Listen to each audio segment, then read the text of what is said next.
बिस्मिल्लाहिर्रहमानिर्रहीम। अस्सलाम वालेकुम। मेरा नाम डॉक्टर उसामा है और आज का हमारा लेक्चर न्यूट्रिशन पे है। ये हमारा दूसरा लेक्चर है न्यूट्रिशन पे और हमारे टॉपिक्स जो आज हम डिस्कस करेंगे that are what is the definition of nutrition, what is the definition of nutrients and the majorly the most important what are macro and what are micro nutrients. This is our first slide. What is nutrition? This is the definition of nutrition. Nutrition is defined as the science of food and its relationship to health. Science of food, इसका मतलब ये है कि food के अंदर कौन कौन से कंपाउंड हैं. फूड के अंदर कार्बोहाइड्रेट्स हैं, फूड के अंदर फैट्स हैं, फूड के अंदर लिपिड्स हैं, फूड के अंदर प्रोटीन है और फर्दर प्रोटीन किन अमाइनो एसिड से बनी हुई है, असेंशियल अमाइनो एसिड्स क्या हैं, हमारी कैलोरी इनटेक एक दिन में कितनी होनी चाहिए. ये सारी चीज़ें और called science of food and its relationship to health. इन सारी चीज़ों का, फूड का हमारी हेल्थ से क्या ताल्लुक़ है, ये सारी चीज़ें हम किस में डिस्कस करते हैं. ये सारी चीज़ें हम डिस्कस करेंगे न्यूट्रिशन में. The next definition is nutrients. What are nutrients? Nutrients दो तरह के हो सकते हैं. एक होते हैं मैक्रो न्यूट्रिएंट्स जो हमें एक ज़्यादा मिकदार में चाहिए होते हैं और माइक्रो न्यूट्रिएंट्स वो होते हैं जो हमें बड़ी माइन्यूट क्वांटिटी में हमें चाहिए होते हैं. न्यूट्रिएंट्स होते क्या हैं? Nutrients are the organic and inorganic complexes contained in the food that are responsible for function of food and protects the body from different disorders. ये फूड के अंदर ऑर्गेनिक और इनऑर्गेनिक कम्प्लेक्स होते हैं जो फूड का जो सा फंक्शन होता है मेन, यानी फूड का फंक्शन क्या हो सकता है, एनर्जी प्रोवाइड करना. इसके अलावा क्या हो सकता है, आपको कैलोरीज प्रोवाइड करना. इसके अलावा क्या हो सकता है, मसल बिल्डअप प्रोड्यूस करना, ब्रेन को एनर्जी प्रोड्यूस करना. ये सारी चीज़ें जो फंक्शन होता है ये वो होती हैं. न्यूट्रिएंट्स रिस्पॉन्सिबल होते हैं फंक्शन, उस फंक्शन के लिए. और ये हमें क्या करती हैं कि अगर हम न्यूट्रिएंट्स लेते रहेंगे तो हम डिफरेंट डिसऑर्डर से बच जाते हैं. These are the definition of nutrients. आगे हैं दो तरह के न्यूट्रिएंट्स होते हैं, macro nutrients and micro nutrients. Macro nutrients called so because they are required in large quantity. हम माइक्रो न्यूट्रिएंट्स इनको क्यों कहते हैं कि हमें लार्ज क्वांटिटी में चाहिए होते हैं and they form the main bulk of the food. और हमारी जो सी फूड होती है उसका 99.99% जो सा हम इनटेक डेली करते हैं वो क्या होती हैं, वो होते हैं मैक्रो न्यूट्रिएंट्स. और माइक्रो न्यूट्रिएंट्स वो होते हैं जो हमें बिल्कुल माइन्यूट क्वांटिटी में डेली बेसिस पे चाहिए होते हैं और इसीलिए हम उनको कहते हैं इन वेरी स्मॉल अमाउंट. इसीलिए हम उन्हें कहते हैं माइक्रो न्यूट्रिएंट्स. माइक्रो न्यूट्रिएंट्स हमें बिल्कुल माइन्यूट मिलीग्राम इस क्वांटिटीज़ में हमें डेली बेसिस पे रिक्वायर्ड होते हैं. माइक्रो न्यूट्रिएंट्स तीन तरह के होते हैं. एक होते हैं कार्बोहाइड्रेट्स, दूसरे हैं प्रोटीन्स, तीसरे हैं लिपिड्स. कार्बोहाइड्रेट अगर हम एक दिन में फॉर एग्ज़ाम्पल 100 ग्राम खाना खाते हैं तो उस 100 ग्राम का 60 to 70% क्या होना चाहिए, कार्बोहाइड्रेट्स होना चाहिए. यानी अगर 100 ग्राम हम एक दिन में खाएंगे तो एटलीस्ट 60 से 70 ग्राम उसमें एटलीस्ट कार्बोहाइड्रेट्स होने चाहिए. ये इसकी रिक्वायरमेंट है डेली की. और उसके अलावा जो हम डेली खुराक खाते हैं उसमें उस खुराक में एटलीस्ट 7 to 15% उसमें क्या होनी चाहिए, उसमें प्रोटीन होनी चाहिए. और जो हम डेली खुराक खाते हैं उसमें कितनी लिपिड्स होनी चाहिए, उसमें एटलीस्ट 10 से 30% तक लिपिड्स होने चाहिए. यानी इसका मतलब क्या है, अगर हम 100 ग्राम फॉर एग्जांपल 100 ग्राम को छोड़ें, 1 किलो हम खाना रोज़ का खाते हैं तो 1 किलो खाना में 60 to 70% यानी 600 से 700 ग्राम तक क्या होना चाहिए, कार्बोहाइड्रेट्स होने चाहिए. उसके अंदर 70 से 150 तक ग्राम क्या होनी चाहिए, प्रोटीन होनी चाहिए 1 किलो में. और इसके अलावा 10 से ये 10 to 13% उसमें क्या होनी चाहिए, लिपिड्स होने चाहिए. 10 to 13% 1 किलो का बनते हैं. 100 to 300 ग्राम उसमें क्या होने चाहिए, लिपिड्स होने चाहिए. ये है मैक्रो न्यूट्रिएंट्स. पहला मैक्रो न्यूट्रिएंट है कार्बोहाइड्रेट. कार्बोहाइड्रेट आपकी डेफिनेशन पता है कि they are the neutral compound of carbon, hydrogen and oxygen. वो कार्बोहाइड्रेट कहलाते हैं. सोर्स इसकी क्या है, सोर्स पहली है स्टार्च. स्टार्च का आपको पता है कि क्या होता है, पॉलीसेक्राइड होता है. पॉलीसेक्राइड में क्या, सीरियल्स, रूट, ट्यूबर्स, ये सारी चीज़ें इसकी सोर्स हैं। दूसरा आ जाता है शुगर।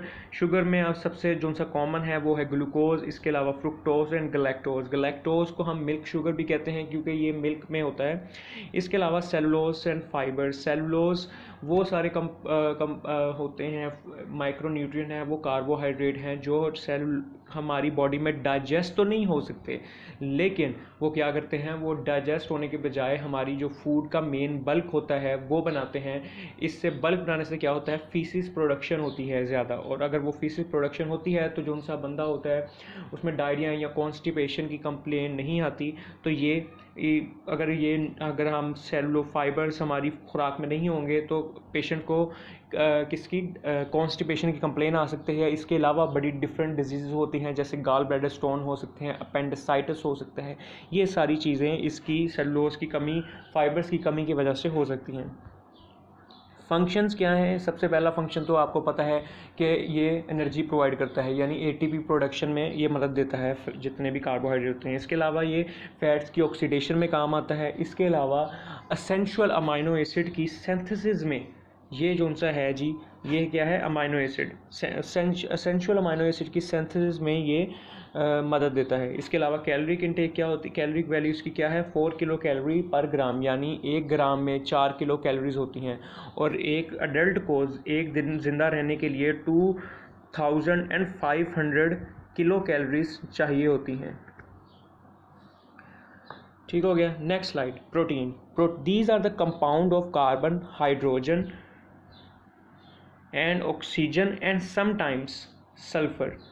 इसका मतलब ये है कि ये वो कंपाउंड है जिसमें कार्बन भी होती है, हाइड्रोजन भी होती है, नाइट्रोजन भी होती है, ऑक्सीजन भी, और कुछ अमाइनो एसिड ऐसे होते हैं जिसमें सल्फ़र भी होती है, तो ये कंपाउंड सल्फ़र भी आ जाता है। सोर्सेज इसकी क्या हैं, दो तरह की सोर्सेज हो सकती हैं, एक होती है animal source and plant source. Animal source में मिल्क, एग, मीट, फ़िश आ जाते हैं। प्लांट सोर्स जहाँ से हम प्रोटीन ले सकते हैं वो उसमें क्या है, सीरियल्स हैं, पल्सेस हैं, बीन्स हैं और सीड जोन से होते हैं। ये इन सारी चीज़ों में क्या होता है, प्रोटीन्स होती हैं।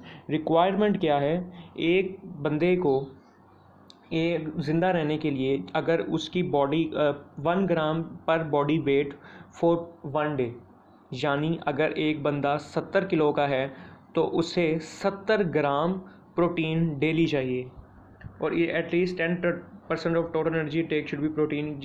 This I have already mentioned that from food that we take in a day, it should contain at least 10% proteins.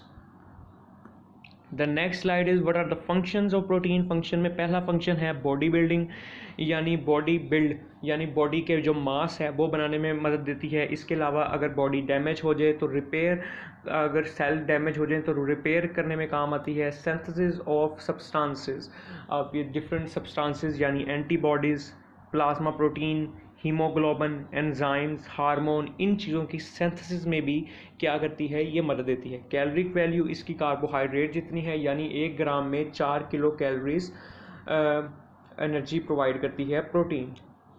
Types of protein क्या होती हैं, 2 टाइप्स होती हैं प्रोटीन की, first class protein and second class protein. जितनी भी protein हम animal से लेते हैं वो होती हैं फर्स्ट क्लास प्रोटीन, क्योंकि उनके अंदर तमाम एसेंशियल अमाइनो एसिड मौजूद होते हैं, इसलिए हम उन्हें क्या कहते हैं, फर्स्ट क्लास प्रोटीन कहते हैं, क्योंकि उसमें तमाम एसेंशियल अमाइनो एसिड मौजूद होते हैं।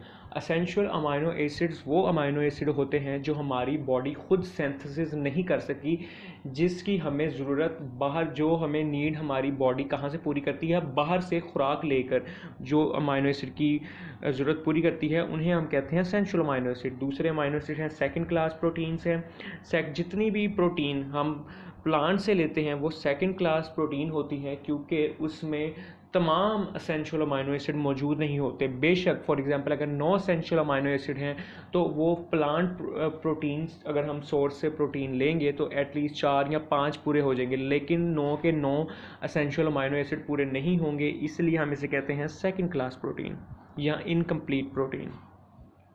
Fats and oils, What are fats and oils? Like carbohydrate, they also contain carbon, hydrogen and oxygen, but in different proportion that they contain less oxygen but high concentration of carbon and hydrogen. ये बिल्कुल carbohydrate की तरह इनके अंदर वो तीनों चीज़ें होती हैं जो कार्बोहाइड्रेट के अंदर ही होती है. इसमें कार्बन भी होती है, हाइड्रोजन भी एंड ऑक्सीजन भी. लेकिन डिफरेंस इनका ये है कि इसमें ऑक्सीजन की कंसनट्रेशन बहुत थोड़ी होती है और जबकि कार्बन एंड हाइड्रोजन की कंसनट्रेशन बहुत ज़्यादा होती है. सोर्स इसकी ये हो सकती है कि एनिमल सोर्स हो सकती है या प्लांट्स सोर्स हो सकती है. एनिमल सोर्स का आपको पता है घी हम एनिमल सोर्स से बनाते हैं, milk, butter, eggs, cheese, fish, fats of meat and fish से जो हम ऑयल यहाँ से चीज़ों से लेते हैं वो क्या होता है, एनिमल सोर्स है. प्लांट सोर्स है आपको पता है कोकोनट ऑयल, कोकोनट से जो हम हो लेते हैं. मस्टर्ड प्लांट होता है, उससे जो हम ऑयल निकालते हैं, एक्सट्रैक्ट करवाते हैं, वो प्लांट सोर्स होता है. और ये ग्राउंड नट्स जो उनसे होते हैं वो भी किसका प्लांट सोर्स है, फैट्स का. रिक्वायरमेंट क्या है, अगर आपको जैसे I have already mention before that the food we take in a day it should contain at least 10 to 30% of fats. Caloric value इसकी सबसे इम्पॉर्टेंट ये है कि सबसे डिफरेंट जो कैलोरिक वैल्यू है वो किसकी है, वो है फैट्स की. यानी 1 ग्राम फैट के अंदर 9 किलो कैलोरीज होंगी, जबकि कार्बोहाइड्रेट और प्रोटीन के 1 ग्राम में सिर्फ 4 किलो कैलोरीज होती हैं, जबकि लिपिड्स के 1 ग्राम के अंदर 9 किलो कैलोरीज होंगी. क्लासिफिकेशन इसकी क्या है, क्लासिफिकेशन में सिंपल लिपिड्स हो सकते हैं. सिंपल लिपिड की एग्जांपल है ट्राइग्लिसराइड. कंपाउंड लिपिड हो सकते हैं, उसकी एग्जांपल है फॉस्फोलिपिड्स. फंक्शन ये क्या है, ये सोर्स ऑफ एनर्जी हैं. ठीक है, एनर्जी प्रोवाइड करते हैं क्योंकि 1 ग्राम के अंदर 4 किलो कैलोरीज हैं और ये एनर्जी को प्रोवाइड करते हैं. प्रोवाइड इंसुलेशन का मतलब क्या है कि आपको टेम्परेचर, आपको ठंडा जल्दी नहीं होने देते बल्कि आपको इंसुलेट करके रखते हैं. तो आपने जैसे देखा होगा कि जो ज़रा हेल्दी लोग होते हैं या जिनको ओबीस पेशेंट्स होते हैं या ओबीस पीपल होते हैं, उनमें क्या होता है, वो फैट्स उनकी स्किन की लेयर के नीचे क्या होता है, फैट्स होते हैं. तो उनको आपने देखा होगा कि गर्मी ज़्यादा लगती है. वो गर्मी क्यों ज़्यादा लगती है, क्योंकि उनके नीचे स्किन के नीचे फैट की लेयर है, वो इंसुलेशन का काम करती है, इसलिए उन लोगों को गर्मी लगती है ज़्यादा. Support viscera such as heart, kidney and intestine.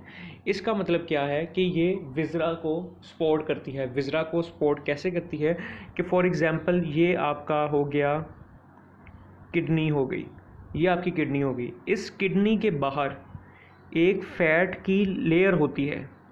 ये फ़ैट लेयर उसे सपोर्ट करती है. फॉर एग्ज़ाम्पल अगर आपकी कोई इंजरी हो जाती है तो ये जो उसके फ़ैट की लेयर होती है ये उस इंजरी की इंटेंसिटी को कम करती है. इसके अलावा हार्ट जो है उसके जो सा साइड्स जो सी होती है बाहर होती है, उसके अंदर भी फ़ैट की लेयर होती है, तो ये इंसुलेशन का काम करती है. इसके अलावा जो इंटेस्टाइन्स हैं आपकी, स्मॉल इंटेस्टाइन, लार्ज इंटेस्टाइन, वो भी कवर होती हैं फैट से, और वो फैट्स जो से होते हैं इन इंटेस्टाइन को और हार्ट और किडनी को सपोर्ट प्रोवाइड करते हैं. The next slide is micronutrients. What are micronutrients? Micronutrients वो होते हैं जिनकी हमें ज़रूरत बड़ी माइन्यूट क्वांटिटी में होती है. माइक्रोन्यूट्रिएंट्स 2 तरह के हैं, एक है विटामिन्स और दूसरे हैं मिनरल्स.